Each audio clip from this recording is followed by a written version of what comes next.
Hey, it's Friday, June 12th, 2020, and this is the Pro and the Con Show, and I'm your host, Michael James Ott. Welcome to the show. Well, as always, do these shows hoping, I don't know, dozens, hundreds, millions someday watch them. We'll see what happens over the course of time. But the idea of the show is to promote being a better citizen, and by that I mean you've got to get take in the information, the complexities of the issues that face us: gun control, abortion, um, national debt. There's a whole litany of stuff, right? Healthcare, on and on and on. And all of these issues, if you were to believe any of the people in government, they are very one-sided. The way they present the information is very one-sided, it's very biased, and then they all have various streams of information that help them present that biased view. And that's why I end up looking at these different websites, or if I'm watching something on cable television or whatever, there are multiple channels and stuff that I try to take in some of the information on, just to see the variations in how they're presenting either different materials and their focus, or how they're presenting the same story and their focus on presenting the same story, and how they're spinning it. Okay, this term spinning it. So today's show is called Context. And I see this on a regular basis. And what it is again, someone with a bias, someone that's trying to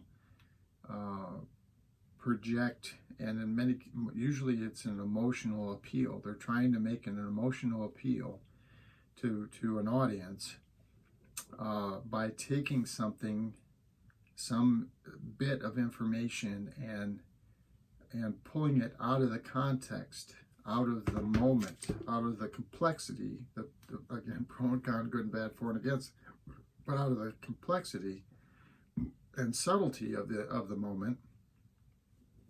They try to extract it, and they use it, they modify it sometimes, or they use it directly out of context to try to promote their viewpoint. So the one, and this happens, and I'm going to talk about Breitbart's version of the so-called truth, their biased version, their version that's intended to influence you, about an article about Joe Biden. So let's just read what this headline says. It says, Joe Biden, George Floyd's death bigger than Martin Luther King assassination. Okay. So, what's the intent of that headline? Well, the intent of the headline is to try to drive a wedge between people of color, African Americans, and Joe Biden, because Martin Luther King, of course, and rightly so, by the way, and I strongly have, just an aside, there's a civil rights museum. You should go there. You should go. It's fantastic. And of course, Martin Luther King being there were many, but he was certainly, I think most people would acknowledge, one of the preeminent, if not the preeminent, leaders in the civil rights movement back in the 1960s. His speeches and things like that are everywhere throughout the Civil Rights Museum, and they're wonderful. They're wonderful, powerful essays, well thought, well worded, well spoken. They're fantastic, and they're well worth all of us reading, and at least trying to experience, trying to understand, the moment in history, and all of the sacrifice and hard work that dozens and dozens of people at the time put forth to try to advance civil rights for African Americans and other people of color, and try to suppress or reverse racism. And of course, George Floyd's death has brought all that to another boiling point. And so you read the headline, and the intent of the headline is clearly to try to drive that wedge between African Americans and Joe Biden. So let's just go down here. So here's the article. And this is the other thing, I constantly am telling, please be better citizens. So a big problem is people just read the headlines and they don't even read the articles. And I'm guilty of this. We're all, we do stuff, we're busy, and sometimes we just want to relax and have fun too. So we don't take enough time every day to kind of, ferret out the whole vista of the truth here. And that's exactly my point, is we got to do that. Take 30 minutes, take an hour a day. I know that feels like a lot of time, but if you look at how important that is for us all to do, so that we're better neighbors, better friends, better community members, and we would all be so much better if we would do that, because it's going to take away a lot of this bias and adverse emotion. So anyway, during a roundtable in Philadelphia on Wednesday, Joe Biden claimed that the death of George Floyd was bigger than the assassination of Martin Luther King. And so here's the actual quote. Even Dr. King's assassination did not have the worldwide impact that George Floyd's death did. Okay?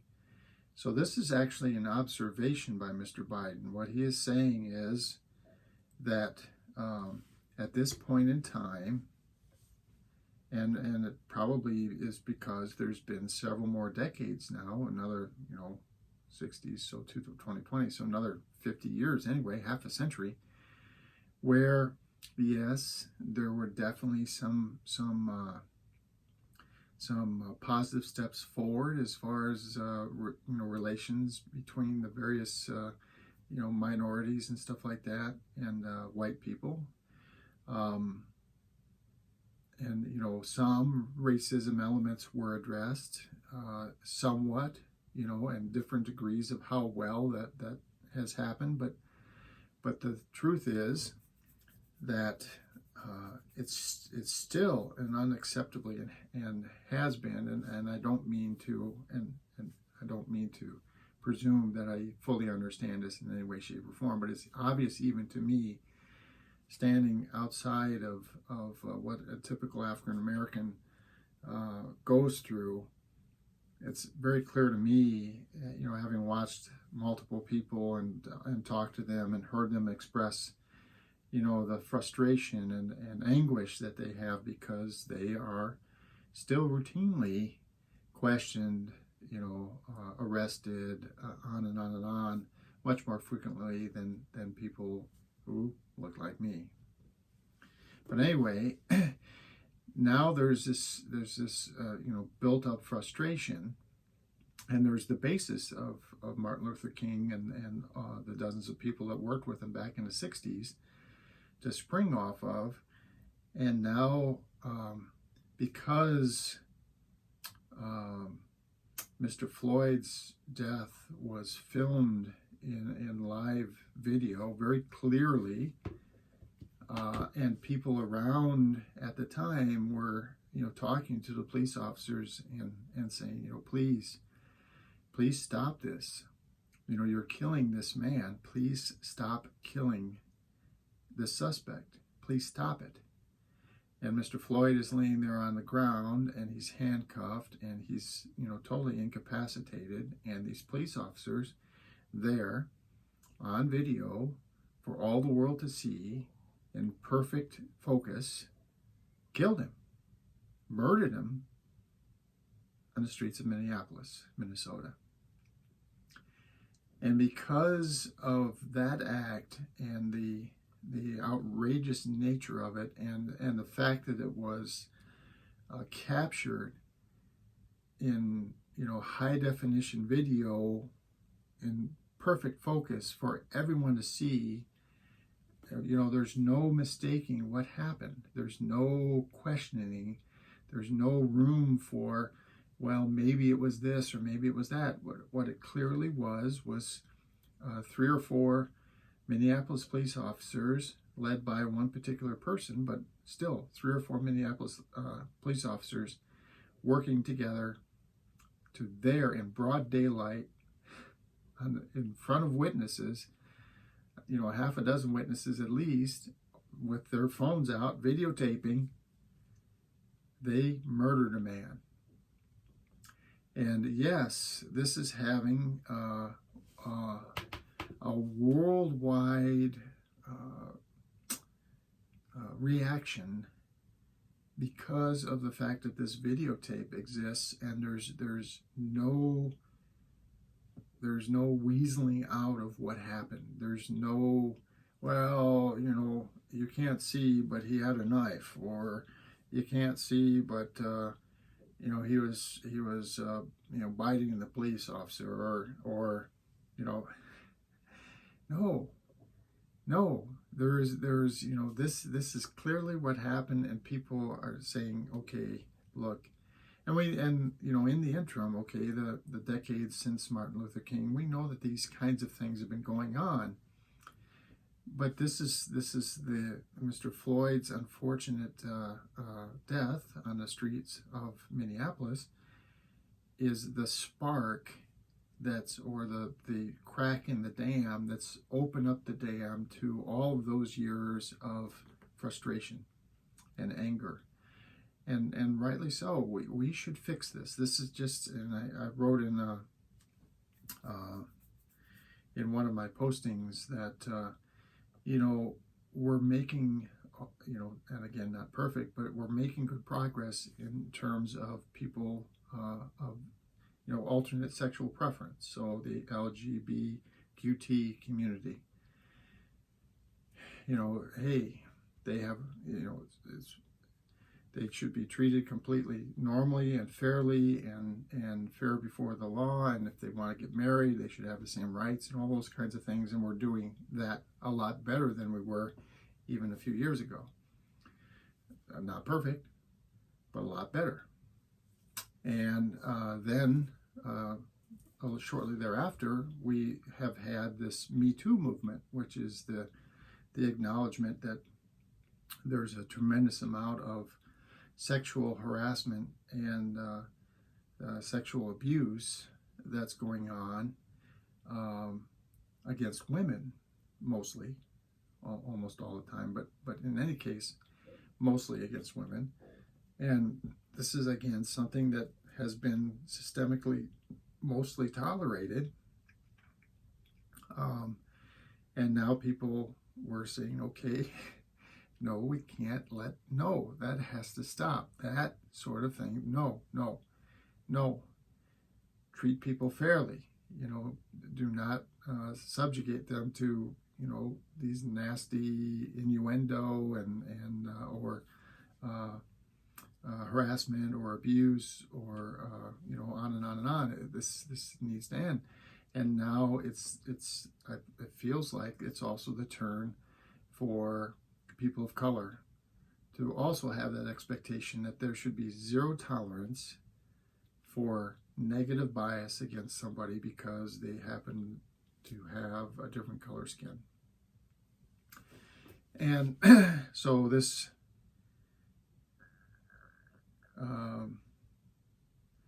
so I'll read a couple more things about the context here, and then you'll see, at least when I read this, I feel like the context of Mr. Biden's comments, and if people would fully read the article, at least they provided this information, not in the headline, no, then I think people would think, well, this is not,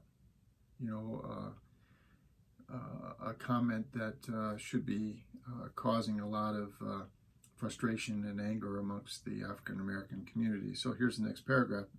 Because, just like television, this is Mr. Biden, changed civil rights movement for the better when they saw Bull Connor's dogs ripping the clothes off of elderly black women who were trying to go to church, and they saw fire hoses ripping the skin off of young kids, he said. So back in the civil rights days, there were some videos, television, live or recorded, that showed some of these, horrific acts against people of color again. All those folks around the country who didn't have any black populations heard about this, but they sometimes didn't believe it. But then they saw it, and it was possible for them to come. It was impossible for them to close their eyes. Well, what's happened with George Floyd? Now you've got how many people around this country? Millions and millions of people looking at this. And look at the millions of people marching around the world. So this flashpoint of Mr. Floyd, and because, again, this video exists, and unfortunately, seeing is believing. It's an old adage, right? Seeing is believing. We have a tendency to believe because we saw it now. This is a video that for sure exists, and from multiple angles, again, high definition video, in focus with the audio and everything. This is what happened. And so in the context of this flashpoint, and the context that there are now, instead of just maybe say 10 million or 20 million people mostly in the United States that are marching and protesting and stuff like that, you have, it could be 100 million, 200 million, maybe it's 1 billion people around the world that are all now very much, as they say, plugged into this story and very actively pursuing, fixing, or setting this kind of zero tolerance policy for treating people of color in any adverse way. But so I hope that you see the difference in context. I hope that you see the difference in context, and I hope that's not lost on you. And I hope that you will, and again, the purpose of the show, the Pro and Con Show, I hope that you will take the time to read the articles and spend a half hour, an hour a day, getting the full truth, the pro and the con, the good and the bad, the for and against. And a big part of that is looking for the context of some of these quotes that are thrown out there as headlines with the intent of stirring deep emotions in you, okay, and causing you to lose sight of the true reality of the whole situation. All right, so for Friday, June 12th, 2020, I'm Michael James Ott. Thanks for watching the show. This has been the Pro and Con Show. Until the next show, bye for now.